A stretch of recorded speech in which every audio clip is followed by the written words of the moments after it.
Dans un quartier calme, un vieux noir femme vivant seul, connu depuis toujours cuisiner pour ses voisins, a mené une vie tranquille, mais la vie chaude, une nuit pluvieuse, elle a ouvert sa porte à un garçon de 10 ans, tremblanté, meurtri en fuyant. Un abus beau-père, elle n'a pas posé de questions, juste elle a amené, l'a nourri, l'a protégé et appelé la police des années plus tard. La même garçon maintenant juge fédéral de retour à la rembourser et lui demander d'appeler sa mère avant de plonger dans cette histoire. Faites-le nous savoir, d'où vous regardez. Nous aimons entendre ton pensée dans le coin tranquille d'un quartier de Géorgie, où les porches craquaient avec le temps et les magnolias s'inclina doucement sur les trottoirs fissurés cils, il y avait une modeste petite maison à là au bout de Willow Street. Ce n'était ni grandiose, ni fraîchement peint, mais il y avait quelque chose de Norn. Agent immobilier pourrait lister une amelée mûre, bien qu'usée, avait été trempée pendant des décennies de rire, de musique gospel et de douceur l'odeur. Du pain de maïs cuit au four qui semblait, plane autour des fenêtres comme un accueil-tapis en l'air, c'était la maison de Maman Joe. Mama Joe n'était pas quelqu'un de célèbre.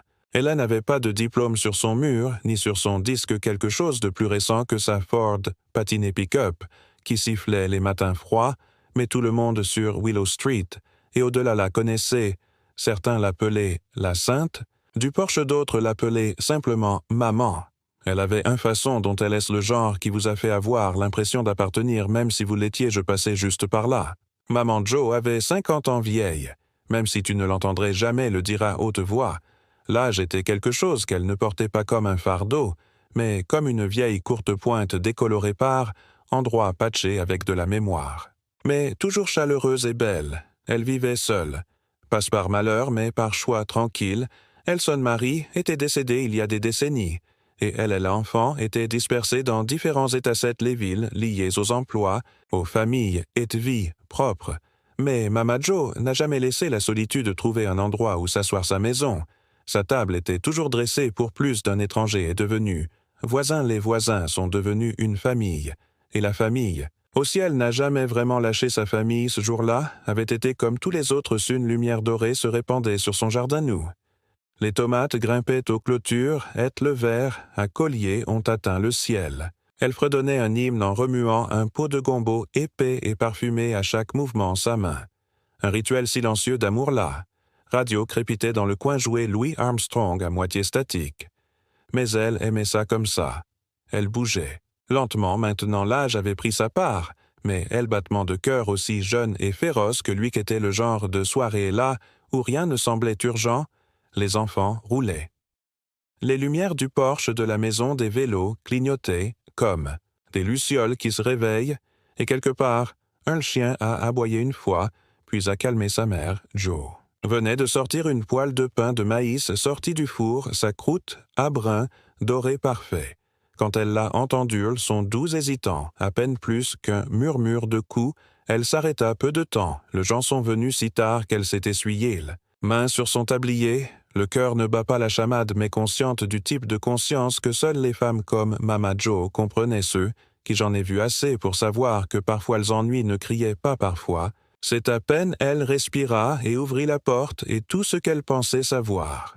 Sur la paix à changer, il y avait un garçon debout passe, plus de 10 trempé par la bruine qui avait commencé à tomber, les bras croisés serrés contre sa poitrine, tremblant. Pas juste du froid, mais de quelque chose de plus profond. Sa peau était pâle sous des échymoses yeux légèrement gonflés. Le genre de blessure que l'on ne contracte pas en trébuchant sur un lèvre était craqueler ses vêtements trop clairsemés pour l'air du soir, mais quoi ce qui l'a le plus brisé, c'est la façon dont il la regardait. Elle n'est pas par peur, mais par épuisement, comme quelqu'un qui a couru trop loin pour trop longtemps et n'était pas sûr d'avoir été courir vers l'espoir ou s'éloigner du désespoir. Il n'a pas dit grand-chose. Juste 4 mots s'il te plaît. Ne me fais pas aller voir, Mama Joe Sans. Hésitation. Elle tendit la main pas avec des questions, ni avec des conditions, mais avec la certitude de quelqu'un qui savait que l'amour ne demandait rien d'explication. Elle l'a pris, enfermé le porte, et comme ça, un nouveau chapitre a commencé non seulement pour le garçon, mais pour le une. Femme de 72 ans qui avait toujours croyait que la porte d'entrée n'était jamais censée être une barrière, mais un pont-la-porte s'est refermé derrière eux avec un bruit la douce. finalité du genre qui sépare un monde à partir d'un autre. À l'intérieur de Mama Jo's cuisine, la lumière ambrée chaude semblait s'enrouler autour du garçon, comme un chalet. L'odeur du pain de maïs et du mijotagel gombo remplissait l'air, clouant au seul moment avec un sentiment de chez soi même. Si le silence pesait lourd entre eux, ils se tenaient, debout l'entrée dégoulinant une petite flaque d'osure, les bras de linoleum décolorés, toujours le yeux croisé, se précipitant vers les coins comme s'ils s'attendaient à ce que quelqu'un saute hors de la ombre. Maman Jo ne l'a pas précipité à 72 ans. Elle connaissait la valeur du silence, et là, elle s'est simplement tournée vers lui pour en supporter le poids. Le poêle a retiré un torchon propre dès les tiroirs et posé-le doucement sur le table avant de verser la soupe dans un grand bol en céramique. « Je l'ai fait avec du gombo et saucisses fumées », dit-elle doucement, Passen le regardant directement. « Il a un peu de chaleur, mais c'est vraiment gentil avec le ventre. » Elle posa le bol et ajouta une épaisse tranche de pain de maïs encore chaud de le four et recula comme un hôte donné de l'espace à un invité qui n'était pas encore venu décider que s'il restait, le garçon ne le ferait pas bouger d'abord, puis, prudemment, comme un organisme de test sur les animaux errants qu'il a contacté la table, ses doigts tremblaient alors qu'il j'ai attrapé la cuillère dès la première bouchée venue lentement, presque suspectement, mais les deuxième est venu plus vite. Il n'a pas parlé, mais son corps a fait l'affaissement de ses épaules, la façon dont sa respiration ralentissait le scintillement d'incrédulité que quelqu'un ait fait quelque chose juste pour lui. Maman Jo regardait tranquillement depuis l'évier essuyé, une assiette qui n'avait pas besoin d'être séchée lieu ne le quittant jamais les bleus sur son bras, juste en dessous de la manche de son. Le t-shirt trempé raconte plus d'histoires que le sien bouche pouvait supporter qu'elle en ait vu assez. Dans ces années, on vu ce que les gens ne voulaient, pas pour parler de ce que la loi dit parfois manquer et ce que les enfants ont été forcés de faire endurer en silence quand il a fini lever les yeux vers elle pour la première fois, et dans ses yeux, elle vit la question qu'il se posait trop effrayé pour demander « Suis-je en sécurité ici ?» Elle hocha la tête comme s'il répondait à une prière d'un regard. « Tu as un nom, bébé ?» Son la voix était veloutée mais ferme, le genre de voix qui ne s'est pas offensée lorsqu'on l'a rencontrée. Avec silence, le garçon hésita, alors murmura « Nathan ». Il sortit comme s'il ne l'avait jamais utilisé depuis longtemps, pendant un certain temps, ou peut-être qu'il avait appris à s'arrêter le dire quand personne ne l'a utilisé gentiment.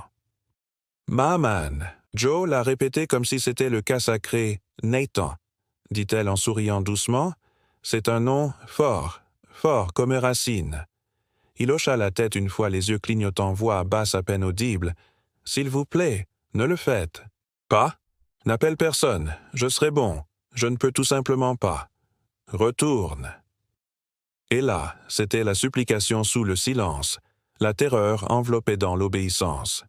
« Maman. » Jo s'avança lentement et atteignit dans le tiroir près du réfrigérateur. Étiréal a sorti une couverture afghane décolorée et l'a étendue sur ses épaules avec le genre de soin qui l'a fait tressaillir, non pas parce que ça fait mal, mais parce que ça ne fait pas mal. « Je ne suis pas, je te renvoie du sucre, » dit-elle calmement. « Pas ce soir, jamais au danger.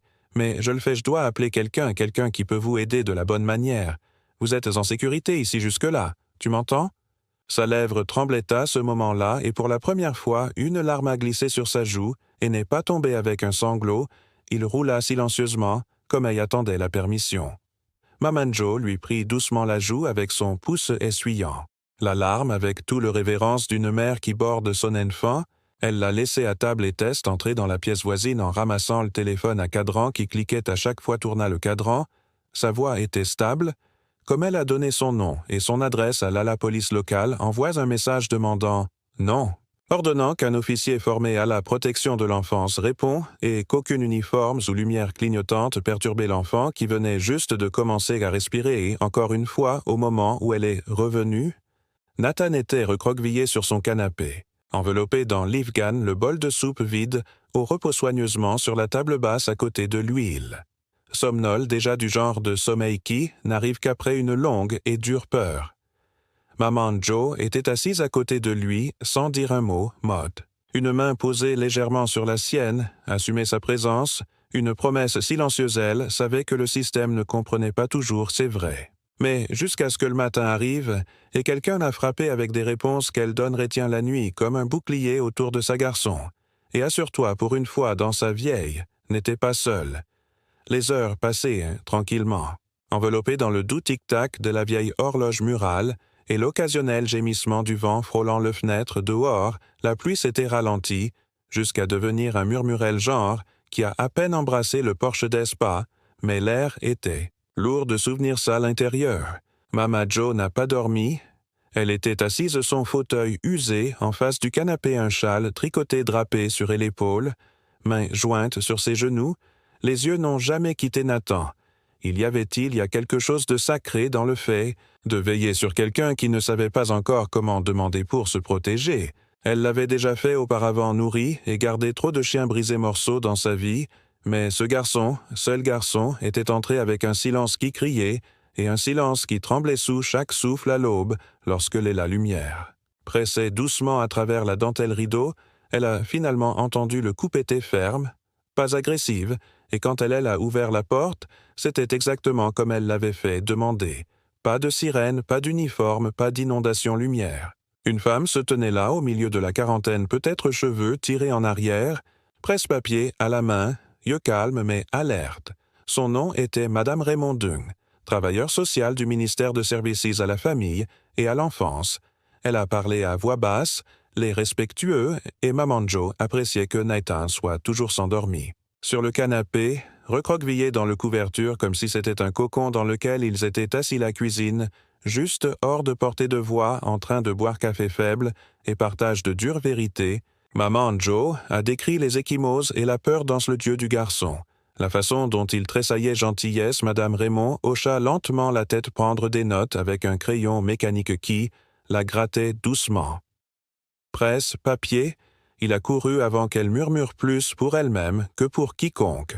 Mais cette fois, quelqu'un a réellement ouvert le porte quand le moment est venu de le réveiller. Maman Jo l'a fait elle-même. Elle s'est assise à côté de lui, posa doucement, une main sur son épaule et murmura son nom comme une berceuse d'Ancil. Remua les yeux en clignant des yeux avec la panique de quelqu'un qui s'attend à être arraché, mais ensuite il l'a vue juste elle, et la peur s'est apaisée.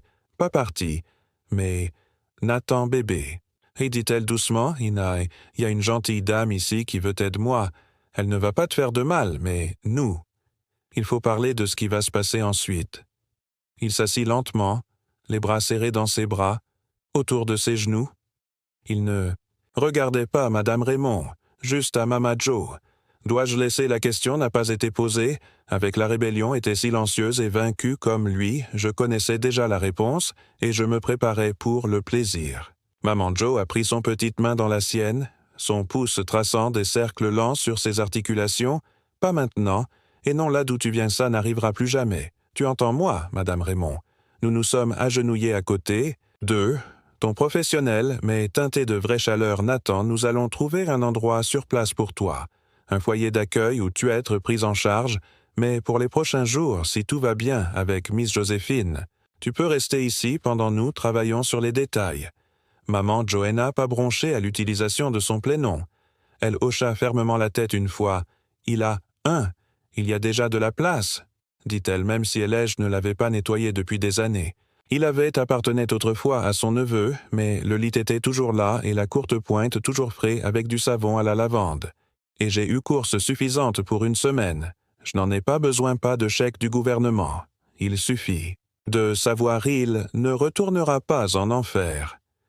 Nathan cligna des yeux à ce quelque chose entre l'incrédulité et l'espoir vacillant dans Sogne maman.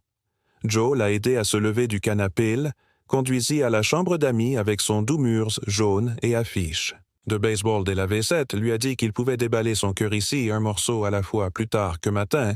Elle l'a emmené faire du shopping, pas pour jouer qu'elle n'était pas du genre à gâcher, mais pour de chaussettes sans trous, une de ses brosses et dents propres et une veste en jean d'occasion qu'il choisit avec un sourire si petit qu'il ça compte à peine comme un sourire, mais Mama Joël l'a vu. Elle a tout remarqué le jour suivant. Il ne pensait pas tout à la fois et non sans ombre.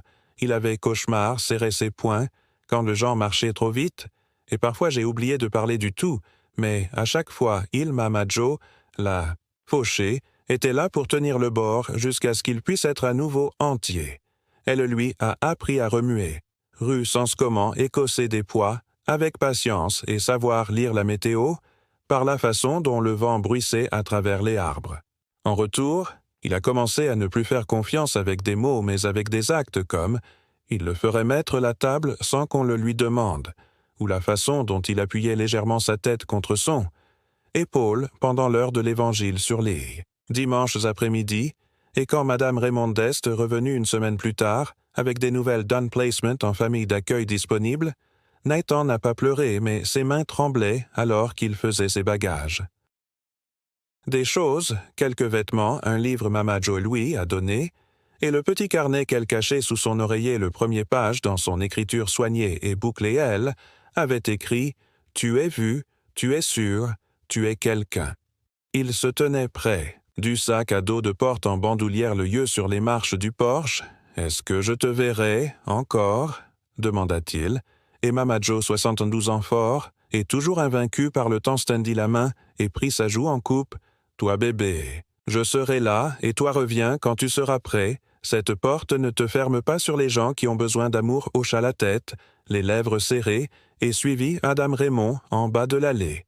Maman Joji les a regardés disparaître au coin de la rue sa main, posée légèrement sur le cadre de la porte ouverte. La maison était à nouveau silencieuse, mais quelque chose avait changé, quelque chose, vivante, avait pris racine, et bien qu'Hélène ne pouvait pas le savoir.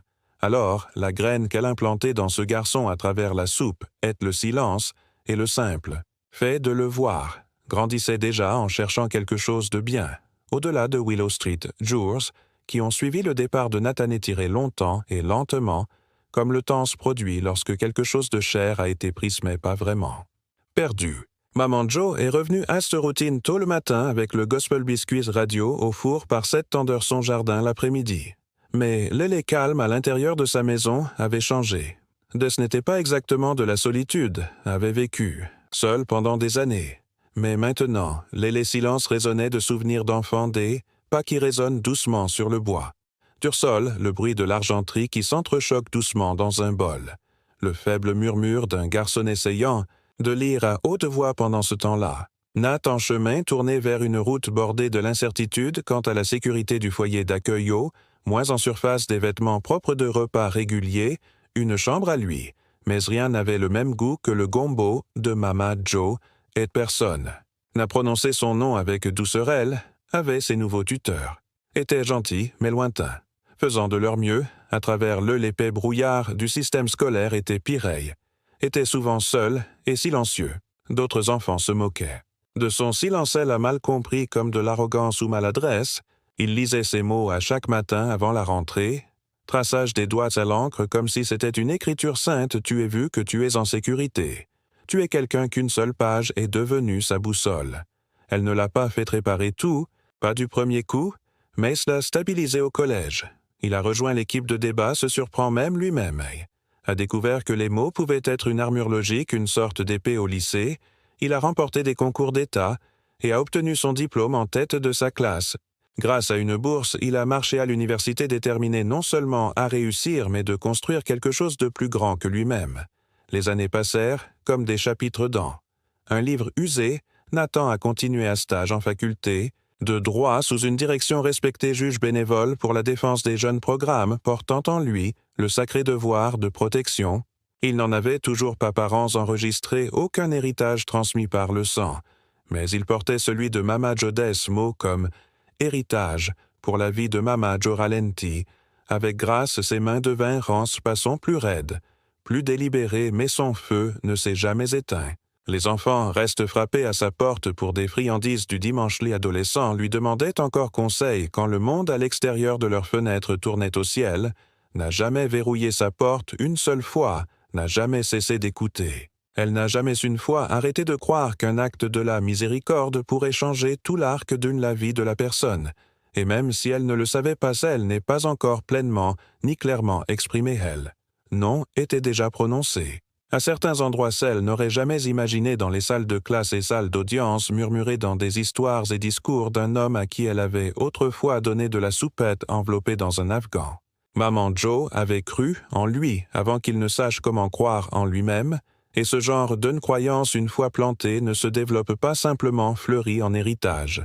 C'était un printemps matin frais et clair, le genre de matin où tout semblait, nouveau lavé par la pluie et les promesses suspendues doucement, dans la maman de l'air. Joe était assise dans sa cuisine-table, même place, que d'habitude la vapeur montait de sa tasse de café au chocolat, ses mains doucement enveloppées autour de la chaleur qu'elle et elle bougent plus lentement maintenant, ses articulations lui font plus mal souvent qu'autrement, et son souffle parfois elle est venue avec de petites colères quand elle a grimpé la marche du porche, mais elle a refusé de laisser l'âge. La rend petite, le monde a changé autour de ses voisins. Les enfants ont déménagé et ont grandi magasins fermés et rouverts, comme quelque chose sinon elle est restée enracinée comme la chêne dans sa cour, dont les branchets s'étendaient plus loin, même si son tronc patinait ce matin-là. Elle triait à travers une pile de vieilles enveloppes. Certains s'il y avait des factures, certaines étaient circulaires.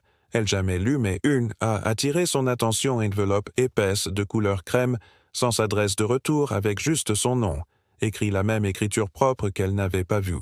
En personne depuis des années, mais pourrait reconnaître le yeux bandé. Ses doigts tremblaient légèrement. Alors qu'elle l'ouvrait à l'intérieur, se trouvait un feuille simple, plié de manière nette en haut gravé, à l'encre bleue foncée, étaient les mots « Tribunal de district des États-Unis ». Elle s'arrêta, son souffle se bloqua en dessous une lettre brève mais saturée de quelque chose de lourd et de sacré. « Très cher, Maman Joe, demain, je prête serment en tant que juge fédéral. Il y aura des caméras discours de journalistes auxquels on m'a demandé de faire parler de mon parcours pour raconter l'histoire, ce qui m'a conduit à ce banc. Je le ferai. Mais je voulais que tu aies ces mots en premier. Parce que rien de tout cela le titre. La robe et la loi est mienne, sans toi. Tu m'as vu quand j'étais invisible. Tu m'as nourri quand j'avais faim, de plus que de la nourriture que tu m'avais donnée moi.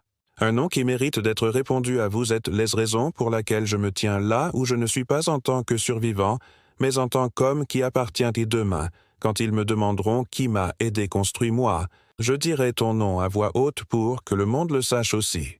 Je t'aime, ma mère, aura toujours et toujours ton fils Nathan. La lettre tremblait dans sa main alors qu'elle le posait sur la table. Ses yeux, maintenant humides du poids de la mémoire, dérivaient à la fenêtre. Elle n'avait besoin de rien sinon à ce moment-là, pas d'applaudissements, pas de récompenses, pas des défilés. Son cœur était rempli d'une manière qui ne laissait aucune place au regret. Avait toujours cru aux petites choses, repas chauds, écoute des oreilles un endroit, pour repose tes pieds, et maintenant, un de ceux-là, petite chose, était devenu quelque chose. Elle pouvait voir Nathan dans son esprit, grand et sûr de lui, debout devant une salle pleine de gens qui s'accrocheraient de chaque mot qu'il prononçait, inconscient que la chose la plus forte dans cette pièce était un mémoire d'une vieille femme en Géorgie qu'une fois, j'ai versé de la soupe dans un bol ébréché et dit « Tu es en sécurité maintenant ». Et puis, l'émission a été diffusée à l'échelle nationale, diffusée en ligne. Partagée sur plusieurs flux et gros titres, Mama Joe ne possédait pas d'ordinateur, mais le fils de son voisin, Jamalil, a apporté son ordinateur portable et l'a installé juste sur sa table basse. « Tu dois regarder cette Miss Joe », dit-il en souriant comme elle était au courant d'un secret qui était sur le point d'être révélé. Elle s'assit, les mains jointes, comme l'écran a clignoté, et un sceau est apparu, le sceau du district des États-Unis, la cour, puis Nathan paraissait plus vieux, maintenant élégant dans ses épaules de robe noireune, voix large, profonde et stable, comme l'Évangile son discours a commencé avec les honneurs habituels. Les hochements de tête attendus, mais ensuite sans pause ou honte qu'il leur ait parlé d'elle. Il l'a dit, ils ont parlé d'une nuit il y a longtemps quand un garçon brisé a frappé à la porte d'un inconnu, n'a pas été accueilli avec suspicion, mais avec de la soupe, du silence et de l'amour. Leur dit-il sonne non. Joséphine Bellamy. Maman. Joe à tous. Ceux qui la connaissaient. La femme qui, elle, ne m'a pas sauvé la vie une fois qu'elle l'a sauvée. Chaque jour après, en me rappelant que j'importe que la caméra ait capté des murmures dans les foules. Certaines personnes clignent des yeux en retour, des larmes. Continua Nathan d'une voix inébranlable. Nous parlons de justice, comme qu'est une institution. Mais pour moi, la justice a commencé avec les mains d'une femme de 72 ans tenant-le bien fermement au-dessus. D'un pot de gombo, elle m'a appris à quoi ressemblait la dignité, à quoi ressemblait la miséricorde et à quoi elle ressemblait censée appartenir à maman. Joe n'a rien dit, même pas, quand son nom résonnait dans ce salle d'audience en marbre. Elle s'est assise tranquillement, sa main posée sur sa poitrine, comme si essayait de retenir la houle de quelque chose plus grand que le souffle du garçon voisin renifla. « Tu es célèbre maintenant. » Et taquina-t-il, elle sourit doucement. « Bébé. » Elle, j'ai murmuré que j'étais célèbre pour le seul cœur qui ait jamais compté. Sauf Nathan n'a pas été fait le lendemain matin, alors que de toujours accroché à l'herbe et aux oiseaux appelés. Depuis les arbres, une voiture s'est arrêtée son allée, une élégante berline noire, aux fenêtres teintées, aussi silencieux qu'un murmure, la porte ouverte, et il était là. Plus grand, plus grisonnant le temple, mais Nathan est toujours à elle et elle a ouvert la porte moustiquaire avant qu'il m'aime frappé. Il n'a rien dit. D'abord, il a juste monté les marches, s'enroula ses bras autour de sa fragile cadre et maintenu comme s'il était ancré lui-même sur la terre. « Je suis rentré à la maison. » Or, il murmura « Je ne suis pas ici pour rendre visite à maman. Je suis ici pour rester si tu m'as. Je veux, prends soin de toi maintenant. » Et tout comme sans fanfare la porte qui avait autrefois ouvert pour sauver un garçon, maintenant ouverte encore, une fois pour accueillir à la maison un homme qui avait tenu sa promesse. Un homme qui n'avait jamais oublié la main qui l'a nourri non seulement de la nourriture mais de l'espoir. Et Mama Joe, maintenant plus âgée que la plupart ne l'ont jamais fait, il s'est penché sur son embrassé et murmuré « Ça t'a pris du temps, ça cesse, bébé. » Un soir, le ciel rose éclatant avec un murmure de crépuscule, Nathan l'a trouvé se reposant dans son fauteuil à bascule, enveloppé dans une courte pointe douce qu'elle avait cousue il y a des années. Sa respiration est lente. Son sourire est à peine visible sous les yeux doucement fermés. Le jasmin à l'extérieur de la fenêtre avait commencé à fleurir au début de cette année-là, et son parfum a dérivé à travers la douleur fissurée comme un souvenir de retour à la maison. Nathan s'assit à côté d'elle, une révérence silencieuse dans chaque mouvement, et a pris sa main sentant à quel point elle était fragile de venir, comment le temps avait aminci sa peau, mais jamais son esprit. Il n'a pas parlé correctement, il s'éloigna, et la regarda simplement mémoriser le l'angle de sa mâchoire, les vagues argentées de son cheveu, le rythme doux de sa poitrine, puis avec une voix à la fois ferme et pleine, d'œil a dit « Maman, j'ai réfléchi, il ne me suffit pas de visiter. » Elle remua les yeux s'ouvrant en flottant, et elle sourit quand, elle je l'ai vue, pas surpris, pas effrayé, juste paisible comme si elle savait déjà ce qu'il était sur le point de dire « Je suis là maintenant. » Et il continua sa voix basse « Et je veux s'officialiser, je sais que je suis adulte, mais je veux que tu sois ma mère. Pas seulement dans mon cœur, dans le nom, dans tous ces yeux scintillants. Alors, non pas de choc, mais de quelque chose de plus profond, reconnaissance, gratitude. À l'amour est si vieux qu'il n'a pas besoin de mots pour renaître ça. » Main serra légèrement la sienne, son pouce plus serré, traçant ses articulations. Comme elle l'avait fait quand il était un garçon, aussi peur de dormir. « Tu as toujours été Monfils, » murmura-t-elle, à peine plus fort que le ruisseau de la plancher. Dès le moment où vous avez frappé, bébé Nathan se pencha en avant et l'embrassa à front, une promesse scellée non dans cérémonie, mais dans le sang qui n'avait rien à voir avec la lignée cette nuit-là sous le même toit où leur histoire a commencé. Nathan déposait les documents qui permettraient d'y parvenir vrai sur le papier, ce qui était vrai depuis longtemps. Pris, il a signé son nom avec révérence, Joséphine Bellamy. Désormais sa mère par choix, elle n'avait pas besoin du titre légal, mais il l'a donné quand même pour ne pas changer, qu'elle n'était là que pour l'honorer pour tout ce qu'elle avait toujours été, et à partir de ce moment-là, il l'a appelée « maman », sans hésitation, non explication. Juste la vérité. Rejoignez-nous pour partager une histoire significative en cliquant sur « j'aime » et les boutons d'abonnement. N'oubliez pas de activer la cloche de notification pour démarrer votre journée avec des leçons profondes et empathie. Sincère,